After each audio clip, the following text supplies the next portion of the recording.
ওয়ালাইকুম। আপনারা দেখতে পাচ্ছেন আমি ভেড়িবাঁধে আছি।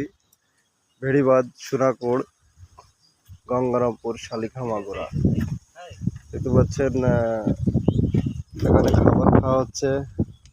কাকা কেমন আছেন? এই যে খোলামেলা পরিবেশে যে খাবার খাচ্ছেন, ঠিক আছে, আমার কাকি যে ঘরের ভিতর নিয়ে খাবার দেয়, রান্নাঘরের ভিতর নিয়ে, সেই খাবারের মজা বেশি, এই যে খোলামেলা পরিবেশে খেতে মজা বেশি? কেমন কেমন বুঝলেন যে এটা মজা বেশি? বাতাসে বসে বসে খাচ্ছি, খুব সুন্দর লাগতেছে। ঠিক আছে, থ্যাংক ইউ। খোলা বাজারে তো আসলে খোলামেলা বাতাসে বাতাস খাইতে, মানে খাবার খাইতে অনেক স্বাস্থ্য দিক থেকে উপকার। এটা কিন্তু ডাক্তাররাও বলে কাকা, ঠিক আছে? তো কাকার কথাটা কিন্তু সঠিক। বাড়ু কি বলো? কাকার সাথে কি একমত? যাক, ভালো।